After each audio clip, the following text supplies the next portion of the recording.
Dia a todos, bem-vindos a mais este episódio do podcast A Economia do Bem-Estar. Deixem-me dar as boas-vindas aos presentes. O Álvaro Cidrais, estás preparado para aprender alguma coisa sobre a importância da luz no teu bem-estar? Sempre, sempre. E aliás, acho que vamos conseguir fazer isso aqui com a Ana Cristina. Tem já muita experiência nestas matérias. Vamos a isso. Também as boas-vindas ao Henrique Lopes. Bom dia, Henrique. Também a mesma pergunta. Também estás preparado para aprender sobre luz? Interessado.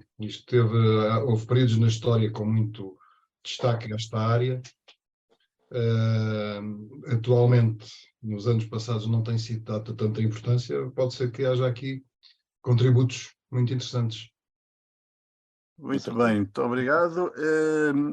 Não temos connosco esta semana o Zé Alberto Pereira, mas temos gravada a rubrica dele que passaremos daqui a pouco. Em compensação, temos connosco uma convidada especial que tenho muita expectativa de ouvir falar, a Ana Cristina Daré. Bom dia, Ana, como está? Bom dia a todos, muito obrigada pelo convite e vamos falar de luz. Vamos a isso. Álvaro, primeiro explicas aos nossos espectadores, ouvintes, leitores, quem é a Ana? Sim, a Ana faz arquitetura de interiores, é especialista em Lighting Design, ou seja, desenho da luz.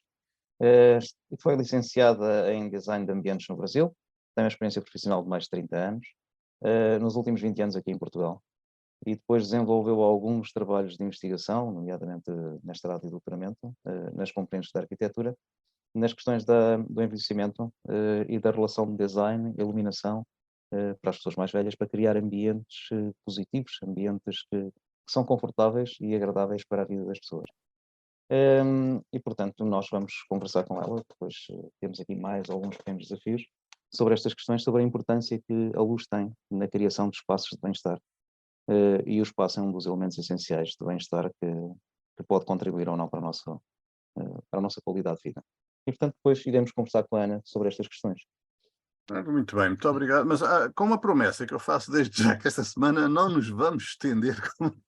Enfim, a semana passada era número 0, era mais uma experiência e um teste. Esta semana vamos realmente cumprir o nosso horário dos 30 a 40 minutos.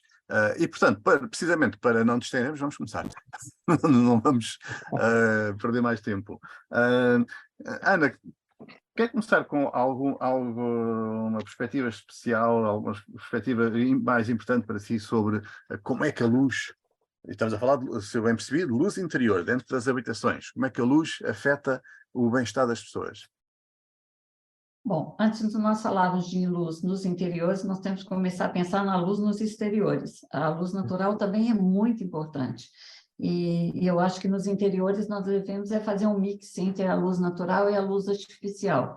E procurar, na hora que há necessidade da luz artificial, fazê-la de uma forma a atender a todos os utilizadores do espaço, e não nos focarmos apenas na questão estética, certo? Mas sempre a luz natural é a primeira, é a principal e é o ponto de partida para tudo. Sem a luz natural, nós não estaríamos aqui.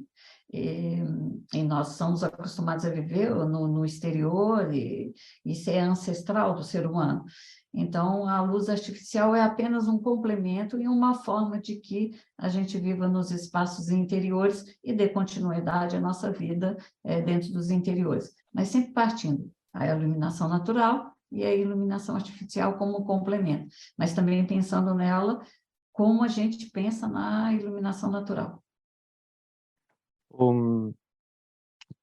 Esta conversa poderia durar horas e horas e horas. Vou focar-me aqui numa questão. Não é para... Exatamente, uma questão muito interessante. Tu estás a preparar um e-book que se chama Estratégias de Bem Viver para Idosos. Sim. Na minha opinião, essa é uma das questões mais importantes dos próximos anos, até porque a questão da luz tem um significado muito grande, por exemplo, e nós não consideramos isso, na capacidade visual, na capacidade de, ao longo da minha vida, que vou perdendo, em princípio, algumas condições, algumas competências visuais, poder manter uma saúde visual interessante.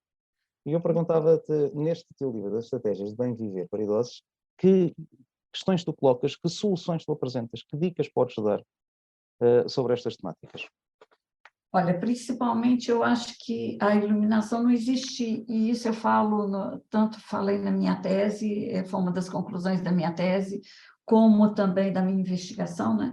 Como também está nesse livro. Não existe uma solução estándar de iluminação. Eu não chego ali e coloco uma iluminação e ela vai servir para todos. Nós temos que pensar que a iluminação tem que ser personalizada. Cada pessoa vai precisar de uma iluminação de um determinado sítio e para fazer uma determinada atividade. As duas únicas situações, ou a principal que nós devemos ter atenção, é justamente na cozinha.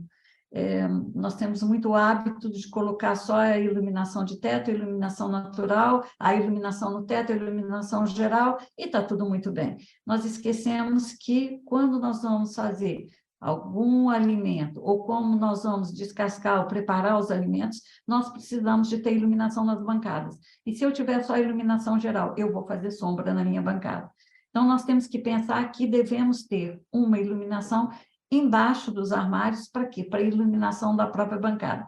Essa é uma dica principal. Hoje em dia já há uma preocupação disso, mas nós temos que prestar atenção que nem todos os locais têm essa preocupação, certo? Outra coisa também é em relação à casa de banho. Existe um estudo da Fundação Ricardo Jorge que diz que o maior número de acidentes é com as crianças e os mais idosos na cozinha e na casa de banho. Também devemos prestar atenção na casa de banho, certo? Como é que nós vamos iluminar? O que nós queremos iluminar? Prestar atenção na iluminação do espelho para os nossos rostos, porque senão, os homens porque se barbeiam e precisam estar vendo como está aquele barbear. E as mulheres, independente da idade, pela questão de manutenção, de passar um creme, de passar uma maquiagem, de passar um batom, e essa luz tem que ser justamente uma luz que nos dê essa possibilidade, que nos ilumine o rosto inteiro, e não só uma iluminação que vai iluminar de um lado ou do outro, ou mesmo que vá fazer sombra. Então, eu acho que o principal é justamente esses dois pontos, que é onde tem maior número de acidentes, e ter cuidado com esses dois ambientes da casa. E também as entradas. As nossas entradas são muito mal, dos nossos edifícios são muito mal iluminadas, e isso pode criar algum problema. Na hora que nós vamos, por exemplo, retirar uma chave de dentro da mala, nós não temos uma luz, e a luz está nas nossas costas, e a mala nós não estamos vendo, e a fechadura nós não estamos vendo, então tem um cuidado também em relação a isso.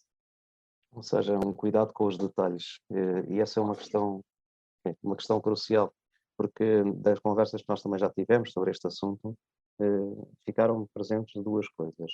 Uma é que algumas destas pequenas melhorias são baratas, digamos assim, desde que sejam bem pensadas. São extremamente, e portanto estão ao nível de qualquer pessoa. E melhoram muito a qualidade de vida dela. A segunda questão é, que eu nunca tinha pensado e que tu no outro dia revelavas, durante a noite, quando uma pessoa mais velha, e mesmo uma outra pessoa vai à casa de banho, o simples facto de ter pequenas linhas de luz ou pequenos referenciais de luz pode fazer a diferença toda entre na sua qualidade de vida e no seu bem-estar. E também evitar que haja quedas. Quando a gente é mais novo, levantamos, batamos a poeira e vamos seguindo em frente. Mas para o idoso já há um certo comprometimento. Ele pode chegar a não partir um osso, ou ter uma fratura, mas também pode ter uma luxação. E isso, para o idoso, é muito mais difícil quando nós vamos envelhecendo, a nossa possibilidade de recuperação é muito mais lenta do que uma pessoa mais jovem. Então, nós temos que pensar nos corredores. E eu já vi situações, principalmente em lares, que simplesmente por uma questão de economia, se desliga as luzes do corredor. E os idosos têm problema, porque qualquer coisa que eles vão andando e assumirem como uma barreira, ou com um degrau, ou com alguma coisa, eles vão andar muito mais devagar e podem correr risco de queda, isso sim. E isso tem que ver com outra questão que tu tens focado em várias conversas e nos trabalhos que tens feito, que é a questão da autonomia da pessoa, que tu valorizas imenso como um dos elementos essenciais. E eu nunca tinha feito essa associação entre a luz e a autonomia, mas tu fazes, és capaz de me fazer aqui, partilhar connosco essa tua perspectiva. Olha, independentemente, é todo um processo, Álvaro, não existe uma coisa estanque, eu não vou, com a luz eu vou conseguir a autonomia das pessoas, não, é um processo um pouco de evolutivo e um processo até simples. Agora, se eu não tiver uma boa iluminação para que eu possa fazer as minhas tarefas, que nós estávamos falando nas AVDs, nas atividades da vida diária, de tomar um banho, de escovar um dente, de pentear um cabelo, de fazer uma cozinha, de um cozinhado, de preparar o meu pequeno almoço, se eu não tiver essas pequenas autonomias, eu também não vou ter autonomias para as coisas mais importantes, como pagar uma conta e tratar na internet. Então, tem todo um processo para isso. E essa autonomia eu só consigo se eu ver a pessoa que vai utilizar o espaço como um todo, certo? E ver também como esse espaço está configurado, qual é o layout desse espaço e o que eu preciso efetivamente de iluminar para que ele tenha autonomia, certo? Eu não posso pensar apenas quando tem um casal de idosos que vive há 40 e tantos anos, ou um casal que vive há 40 e tantos anos juntos, e chega à noite, ela gosta de fazer tricô e ele gosta de ver televisão. E eu tenho que pensar na iluminação para os dois. E isso é autonomia para os dois. Que isso também é um detalhe muito importante, porque eles vão sentir também que eles fazem parte de todo esse processo e fazem parte de todo esse espaço. Não sei se eu consegui responder ao que... Sim, sim, e tocaste noutra questão que eu acho muito importante e que depois o Henrique também poderá naturalmente dar um toque, que é a questão da humanização. O que tu estás a dizer é, no fundo, fazer projetos específicos para as pessoas específicas, na sua condição real. E essa gestão, já aqui há dias conversámos também sobre isso, e eu fiquei muito sensibilizado e interessado nesta questão, que é, tu podes pensar a família, a vida em casa daquelas pessoas e projetar o seu bem-estar. É muito isso que tu fazes quando estás a fazer a análise da situação e o diagnóstico. E eu às vezes pergunto até que ponto é que nós não precisávamos desta cultura e de uma educação, neste sentido, com todas as pessoas. E pedia-te que perguntasses, que me desses qual é a tua opinião sobre isso, sobre como é que nós podemos aprender, educar as pessoas a saber cuidar do seu bem-estar através da luz. Uma das coisas que nós temos que perder o primeiro passo é perder as crenças limitantes, certo? É a primeira coisa.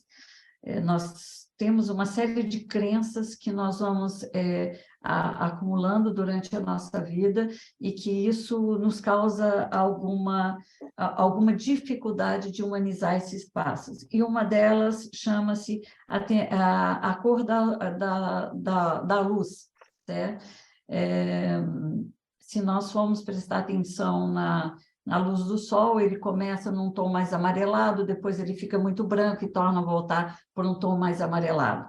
E eu acho que nós devemos pensar isso a partir de casa e perder aquela crença limitante que se eu tiver uma luz muito branca no espaço, eu vou ter mais luz, eu vou ver melhor. E não é, eu não preciso disso.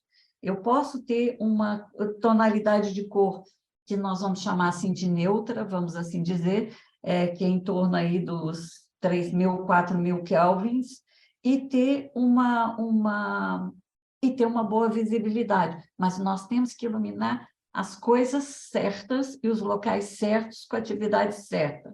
Então, isso independe. Eu não faço um projeto de iluminação, independente para o que seja, se é para uma residência, ou se é até para... Agora tenho até um desafio, que eu estou fazendo um salão de festas.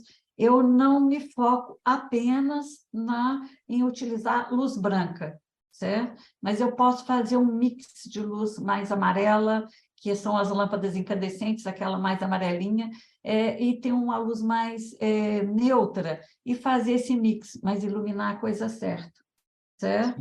Então, isso cria o quê? Isso gera o quê? Gera uma autonomia por parte das pessoas, gera uma humanização também dos espaços, e gera, lógico, bem-estar e qualidade de vida, como é óbvio, porque nós vamos ter um conforto visual, nós não vamos ter luz que não vai nos encandear. Então, nós criamos um conforto, o conforto ambiental passa muito pela questão da luz. Não é só ter um sofá, não é só ter um sofá confortável, não é só ter uma lareira que aqueça o espaço, mas e a luz? Certo? E isso é o mais importante que eu acho. Além do espaço estar bem distribuído, ter um bom layout, também de pensarmos em relação à luz. Como a luz vai nos ajudar a sermos mais autônomos e a termos um conforto visual e uma boa qualidade de vida, que é o principal aqui. Ana, e podemos falar em diferentes tons, diferentes cores de luz para diferentes espaços da habitação, em função do que se faz nesse espaço?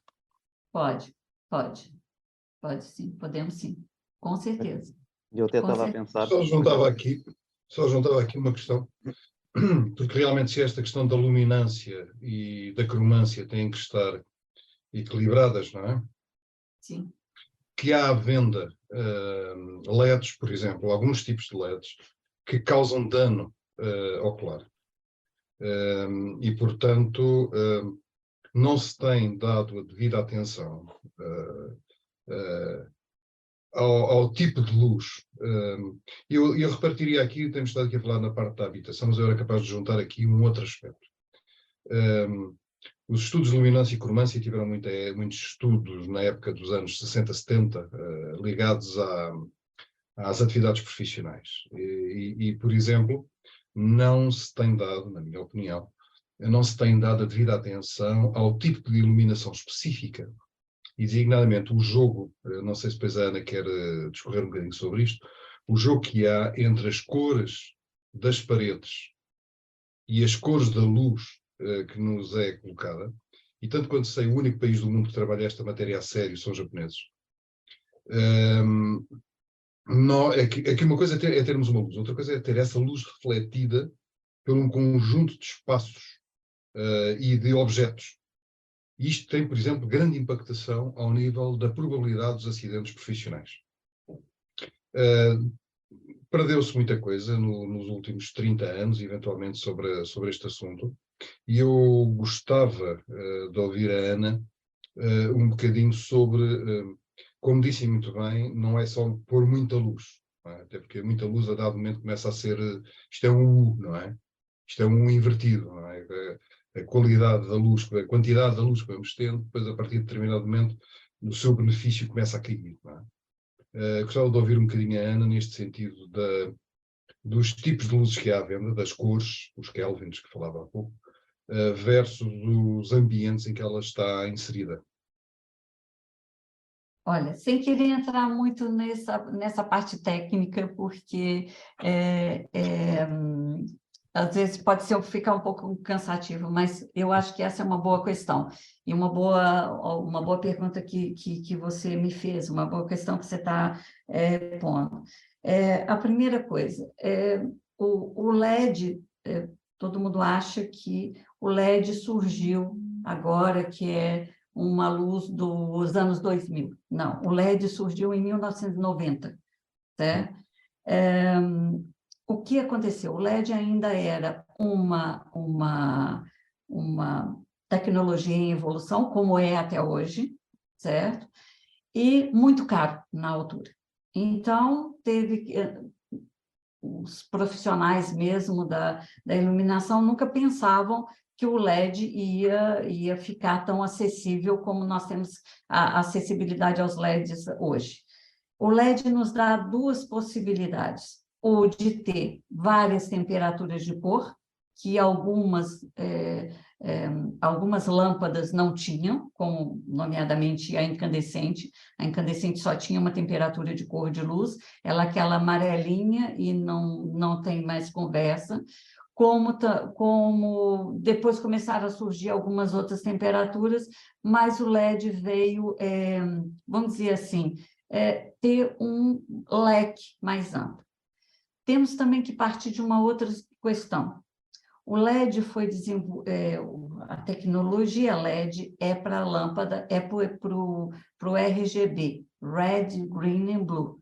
Só existem essas 3 em LED. Ah, mas como nós temos o LED branco? O LED branco é o LED azul, que leva um fósforo amarelo, e nós temos a luz branca. Então, essa coisa de LED branco não existe. O LED branco é produzido para nós termos LED branco. Então, quando se fala, o pico de luz azul que nós temos, é porque o LED branco é um LED azul e vai receber um fósforo para se transformar em branco, certo? E esse é o primeiro ponto. Nós temos que ter um cuidado em relação a isso, porque o LED branco é um LED azul.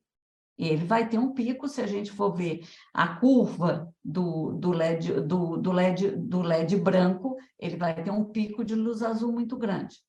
Isso é tão certo como nós estamos todos aqui, certo? O que nós temos que fazer? O LED veio dar a possibilidade de termos várias temperaturas de cor, do 2.200, do 2.000 até os 5.000, 7.000, os 8.000, os 10.000, certo? Depois, temos uma outra coisa que também é muito importante nós prestarmos atenção, é o índice de reprodução de cor. O que é isso? O LED está preparado para nós termos um índice de reprodução das cores dentro de um ambiente maior do que 80. Podemos chegar até o 100, que é a nossa luz do sol. Então, essa preocupação é fazer um mix dessas temperaturas de cor, sem causar encandeamento, sem ter excesso de luz, certo? Por isso é que já existem as tabelas de quantidade de luz dos ambientes para determinadas tarefas. A União Europeia utiliza uma tabela que é só para ambientes de trabalho, de workplaces, certo?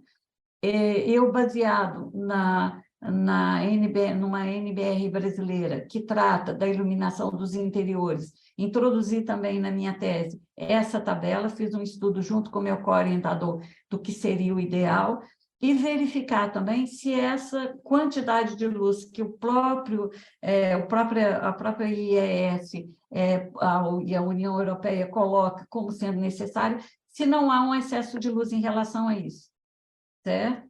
Então, por isso é que nós temos várias formas de estarmos medindo, como o caso do luxímetro, que vai nos dizer se aquela quantidade de luz não está excessiva para aquele espaço, partindo sempre do pressuposto que essa normativa vai me dar apenas o valor mínimo que eu tenho que ter no espaço, mas tem que ter o bom senso do profissional de não pôr um excesso de luz.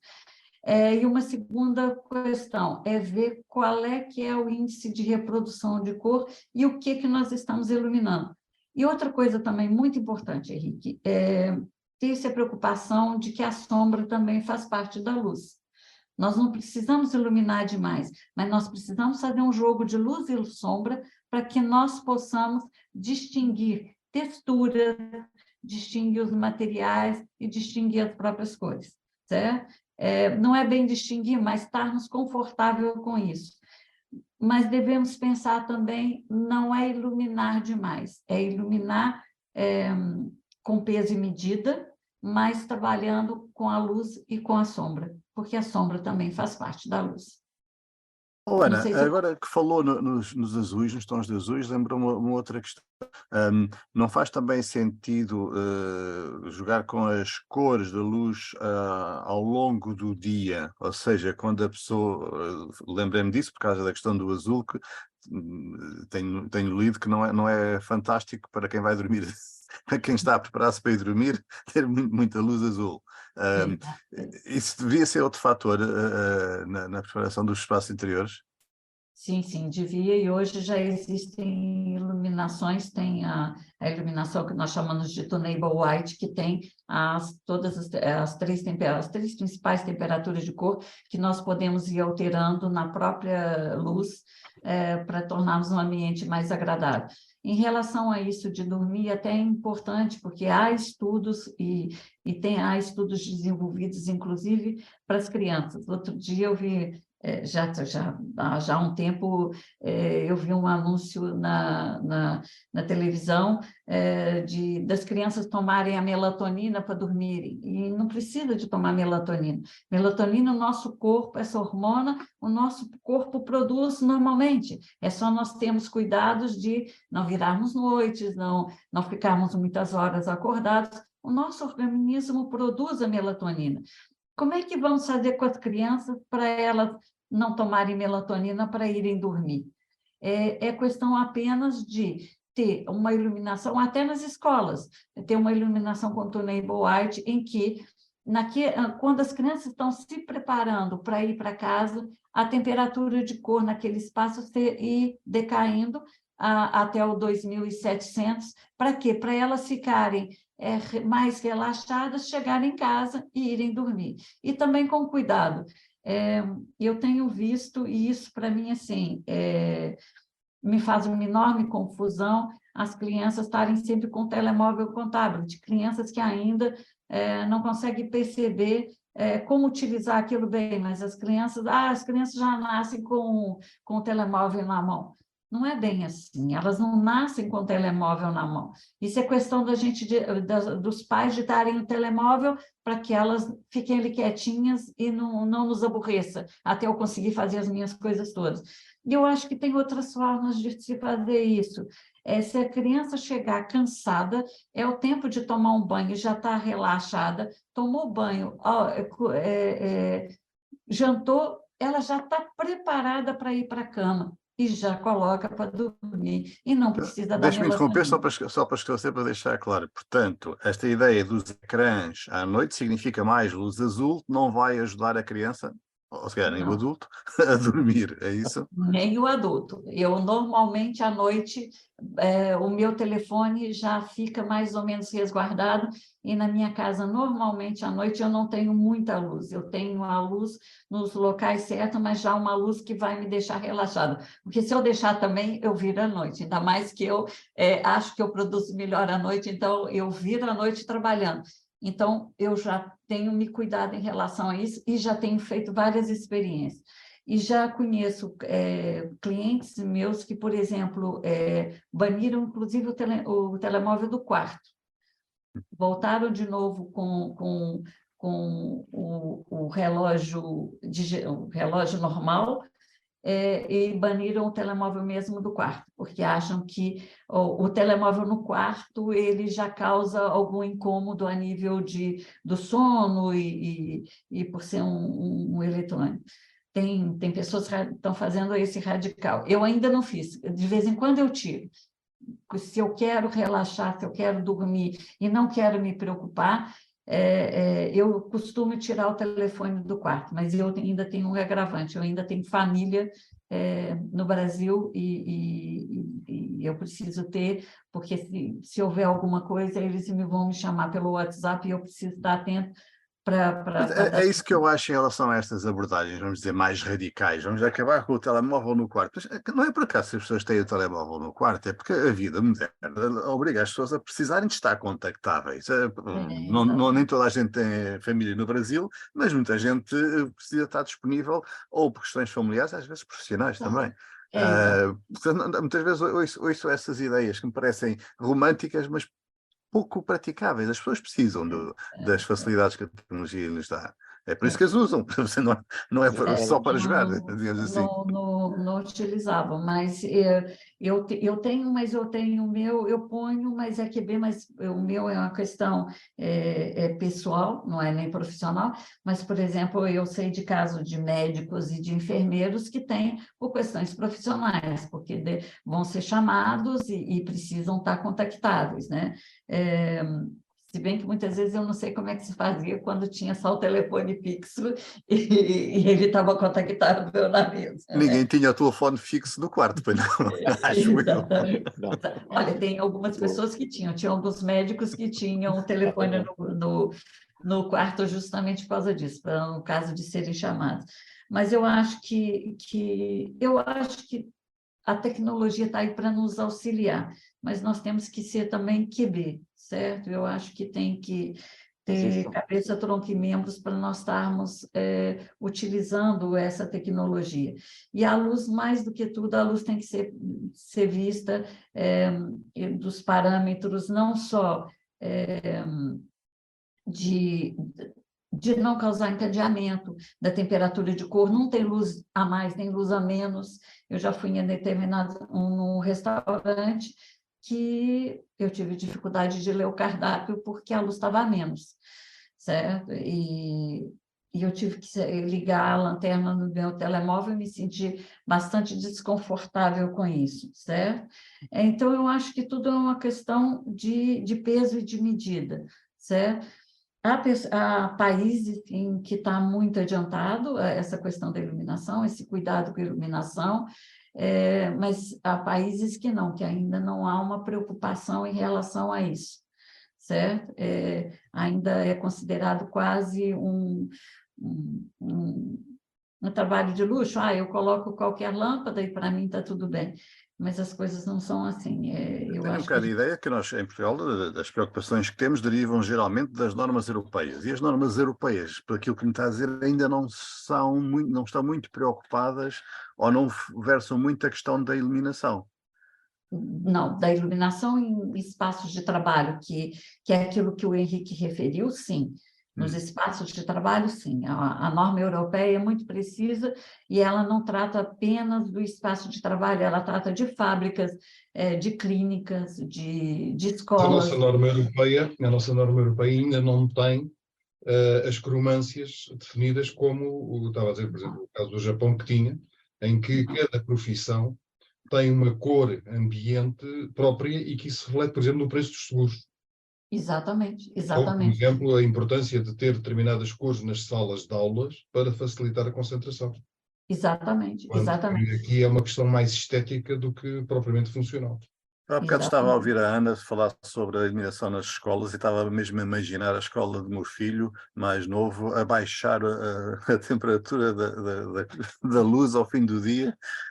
Não estou nada a ver isso a acontecer, mas pronto. Mas Não, olha, mas é isso, existem então. até Sou mal sistemas feitio. de... Fernando, existem até software como da domótica que pode fazer isso quase automático, não há O problema é que necessidade. há muitas escolas em Portugal que nem aquecimento têm. Pois é, pois é. E, portanto, Nós temos que a acabar a escola nossa reflete a conversa. importância que o país dá à educação.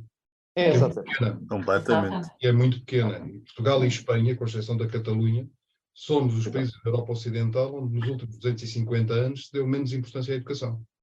Exatamente. Devo recordar que quando se fazia o Tratado de Maria Alvismo em Portugal, em que dizia que os homens tinham que saber era caçar, fazer festas e beber copos de vinho, o objetivo dos burgueses europeus era dar escolaridade aos filhos. E essa é a diferença que ficou até hoje. Daí que temos os dirigentes menos cultos da Europa.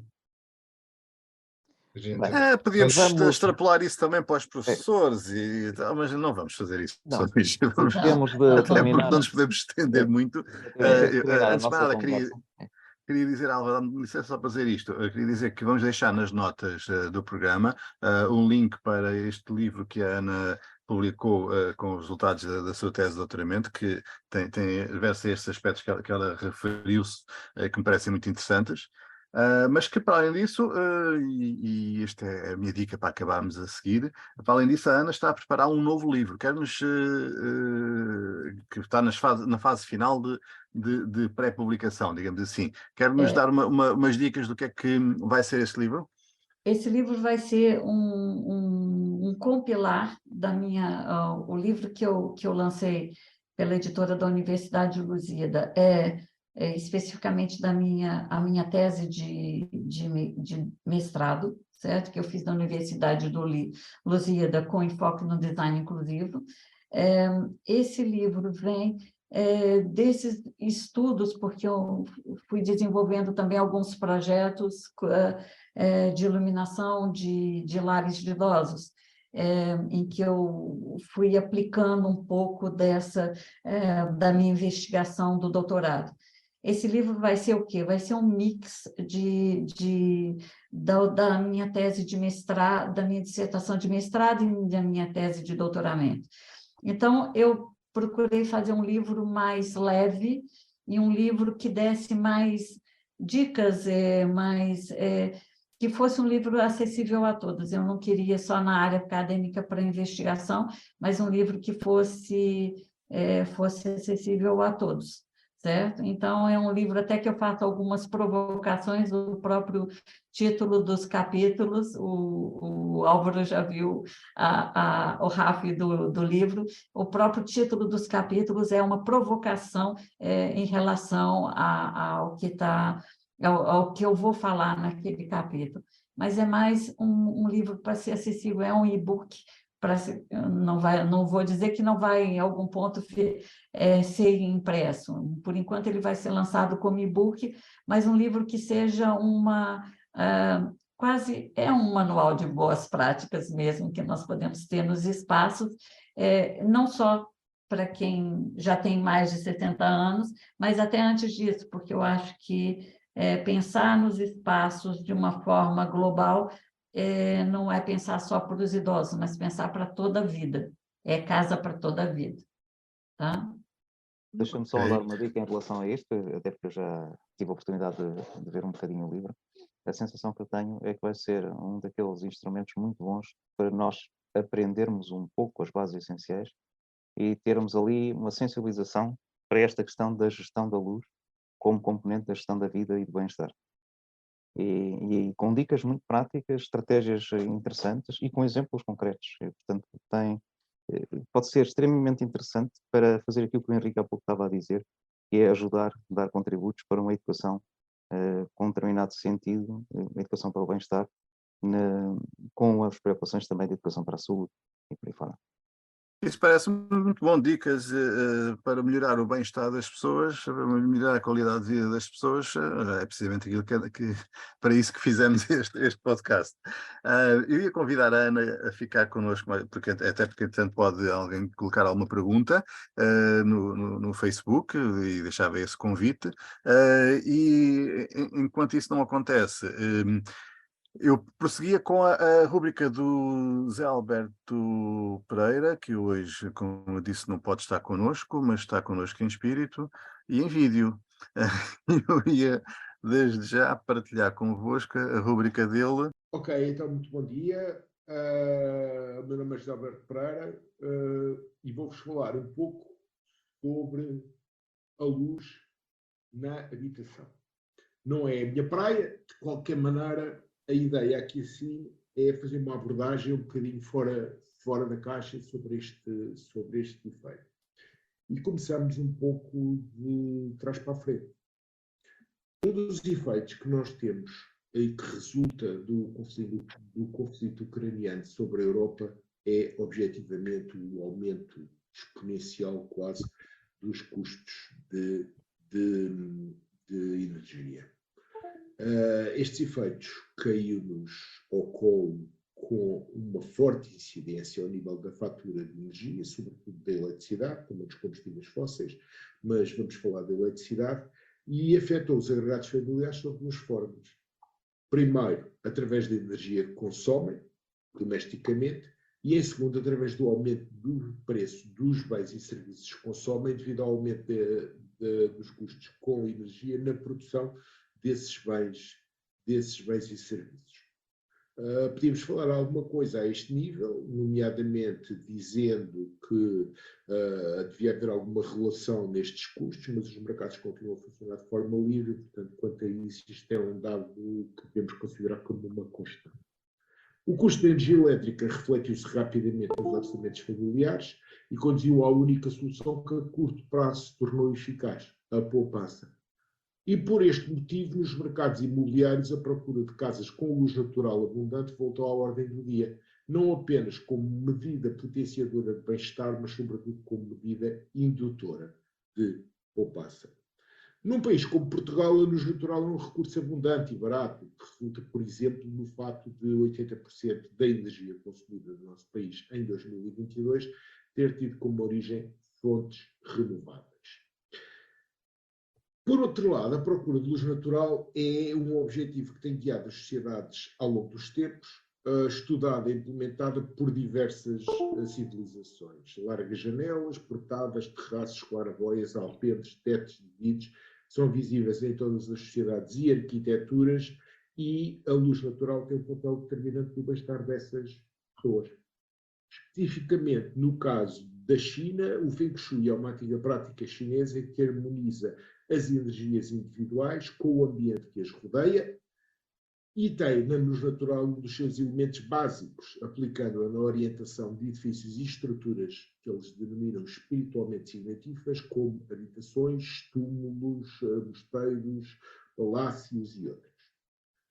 A pouco e pouco, a construção massiva que resultou na invasão das cidades pós-revolução industrial tem vindo a dar lugar a novos modelos habitacionais cada vez mais user-friendly, eco-friendly, descontraídos e, sobretudo, inteligentes, recorrendo à tecnologia e à transformação digital que vai estando também ela em grande evolução. Domótica, situações equivalentes. Estes são um bocado os conceitos, ou os pilares subjacentes ao conceito de Smart Cities, cada vez mais em voga um pouco por todo o mundo. Isto também tem um bocado a ver com aquilo que é a mentalidade das pessoas hoje em dia, que preferem cada vez mais um estilo de vida que preserve as condições naturais do planeta e que use essas condições naturais sem as danificar. E pronto, isto era mais ou menos aquilo que eu tinha para dizer hoje. Desejo a todos um bom fim de semana e até à próxima semana. Portanto, o Zé Pereira vem-nos falar do Feng Shui e do papel da iluminação. Henrique, sei que não vens falar de Feng Shui, mas tens um anúncio interessante para fazer. Queres começar? Talvez possas pôr no ar o link do site, dar notícia de... Espera aí, sim, continua que eu vou procurar. Dar notícia de que no início agora do próximo mês de março, no Egito, em Alexandria, dias 7, 8 e 9, vai decorrer o Fórum Mundial das Aprendizagens. Pela primeira vez vai ser feito com dedicação à educação para a saúde. E é um momento importante. É um momento importante não por eu estar ligado intimamente a esse evento, obviamente, mas é importante porque a Unesco e o Conselho da Europa optaram por fazer o alto patrocínio deste fórum. Isto significa que dois grandes órgãos internacionais, como são a Unesco e o Conselho da Europa, quiseram projetar a importância da educação para a saúde de uma forma nova, e isto vem muito na linha do que, uma vez poderemos fazer um programa sobre isso, em setembro passado o Tedros Ghebreyesus, o diretor-geral da OMS, veio apelar ao novo paradigma, e nesse novo paradigma que é necessário para o mundo, paradigma da educação, já se entende, é necessário substituir o curativo pelo preventivo. Nós vamos ter, talvez ponhas o programa, talvez, para mostrar um bocadinho às pessoas. Quem se quiser, aí em cima tens aí uma caixa de diálogo que é o programa, aí na barra preta. Exatamente, muito obrigado. E mostrar um bocadinho o que é que se vai passar. Portanto, vai haver um endorsement internacional de grandes organizações, como estava a dizer, não só ao patrocínio, digamos, da Unesco e do Conselho da Europa, mas depois também de outras grandes internacionalizações. Temos aqui a diretora de Educação do Conselho da Europa, temos um dos diretores de topo da OMS, o Tim Nguyen, o coordenador da preparação pandémica, temos o David Achuarina, que é o coordenador da Unesco para a Educação ao longo da vida. Depois temos, por exemplo, a ICAI, a maior órgão mundial da educação, etc. Grandes organizações internacionais que vão falar exatamente como endorsers desta necessidade de mudança de paradigma e passarmos do curativo ao preventivo. No dia 8, Dia Internacional da Mulher, vão existir 6 workshops dedicados a 6 temas fortes da problemática hoje em dia. O problema da saúde da mulher e das raparigas, que é algo que tem estado muito abandonado, ou pelo menos não suficientemente trabalhado, em que é essencial discutir as especificidades que há na abordagem da formação da saúde para as mulheres e raparigas, onde há muita coisa a ser discutida, desde a saúde reprodutiva à saúde, uma coisa que se começa agora a discutir muito, que é a chamada pobreza menstrual, aos problemas das doenças sexualmente transmissíveis, o problema pelo papel que a mulher assume na saúde da família, o papel de mãe, o papel de cuidadora, etc. O ateliê número 1, se puder expor, dedicado a uma outra grande problemática da atualidade, que é o problema da saúde dos migrantes e refugiados. Nós, neste momento, no mundo, temos dezenas de milhões de migrantes e de refugiados, temos o maior número de sempre. É um fenómeno que só está a começar e, em breve, nas próximas décadas, os migrantes climáticos, os migrantes económicos, os refugiados de guerra, serão seguramente mais de 100 milhões. E, portanto, é necessário começar a refletir fortemente, quer para as respostas no imediato, quer para aquilo que se avizinha, vai ser um tsunami de situações nas próximas 2, 3 décadas.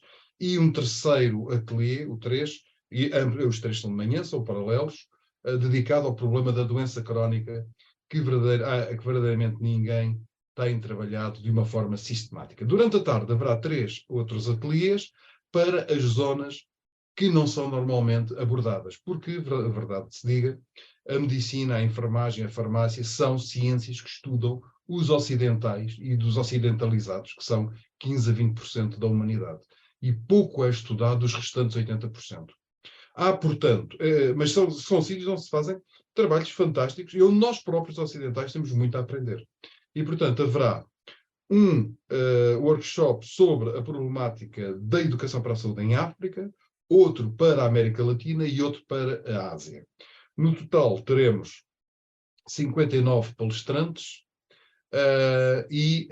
digamos, há depois no último dia, uma sessão institucional na própria Biblioteca de Alexandria, onde será lida a declaração que vai sair deste Fórum Mundial. E, portanto, o grande objetivo é chegarmos ao final com uma declaração internacional onde se afirme a importância da educação para a saúde a uma escala mundial, que, por sua vez, estas organizações se comprometem a reproduzir nos seus trabalhos. Deixa-me perguntar uma coisa, por favor. O site passou, sem eu querer, de inglês para francês e para inglês e para francês. Isto pode ser relevante para quem queira assistir. Qual é a língua em que isto vai acontecer? Ele vai decorrer nas 2 línguas, mas tem tradução para conforme... ou seja, os palestrantes vão falar ou em francês ou em inglês, mas tem tradução para já garantida mútua, não é? De francês e inglês, para arábico, dado que isto se passa num país árabe, não é? Embora aí não será mais um consumo local e para outros países árabes, e para chinês, na medida em que isto tem esperamos que tenha um forte impacto na China. E, portanto, calculo que o arábico e o chinês não sejam as línguas da nossa prioridade de conhecimentos, não é? Mas há francês e inglês. Devo também dizer que há 500 vagas gratuitas para inscrição online. Claro que o presencial é pago, como todas as conferências, Pois eu Mas ia perguntar, é preciso ir ao Egito para assistir ou há participação online? Não. Um dos objetivos, uma das inovações que este é o 7º Fórum Mundial, uma das inovações que este fórum tem em relação aos anteriores, que eram presenciais e eram muito pesados em termos de deslocação, é o objetivo de tentarmos reduzir em 90% a pegada ecológica. E, portanto, uma das formas de redução da pegada ecológica foi fazer o máximo possível de participação digital. A tradição era irem pessoas de toda a parte do mundo assistir ao fórum.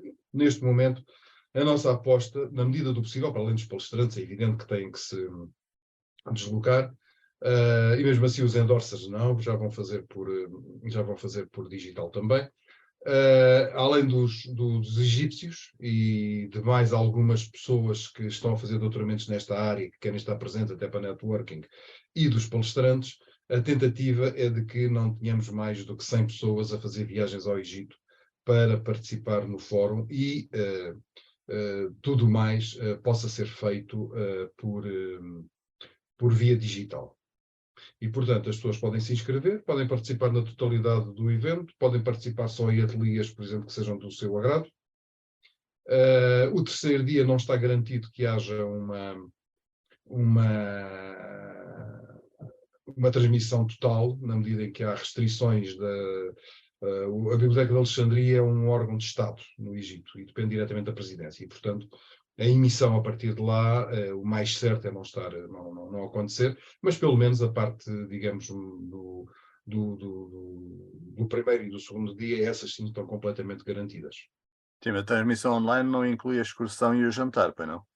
Não, isso é uma opção, mas que curiosamente não, fruto desta redução que houve da pegada ecológica, na realidade vai-se fazer com um número extraordinariamente pequeno de pessoas. E eu, para dar o exemplo, não vou participar, por exemplo. Ok, muito obrigado, Henrique. As Não sei pessoas podem ir se ao há mais site. uma coisa que queres acrescentar sobre isto? Não, as pessoas podem ir ao site, inscrevem-se, podem se inscrever gratuitamente, recebem um link de acesso e esse link dar-lhe-á acessibilidade a todas as comunicações do primeiro e segundo dia, veremos do terceiro, embora a expectativa seja de que não ocorrerá. Ok. São por via digital. Ok, muito bem, muito obrigado, Henrique. Haverá depois em gravação. Ok, isso também é relevante. As pessoas podem depois ver a gravação do que não tiverem a oportunidade de assistir em direto. Sim.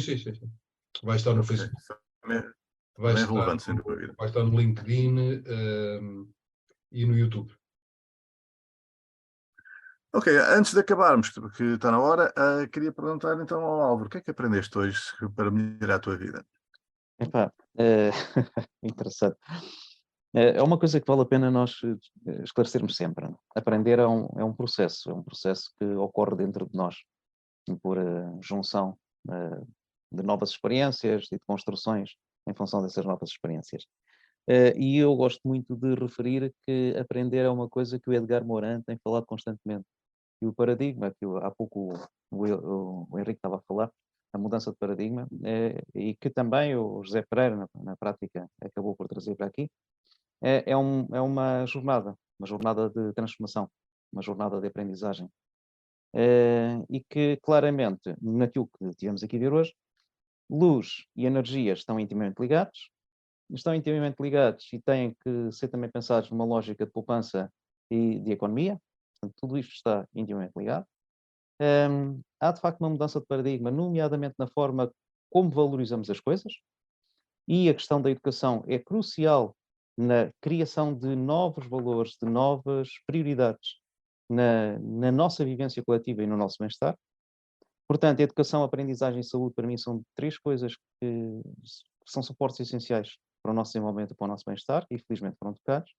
E depois aqui a luz é um elemento importantíssimo porque representa segurança, representa conforto, representa também algum aumento de produtividade em determinados contextos, redução de doenças, nomeadamente oculares ou visuais, digamos assim, e tudo isto pode ser gerido e pode ser bem gerido. Se calhar vale a pena começarmos a dar mais atenção a esta componente porque ela é essencial, como, por exemplo, se viu pelo caso das escolas.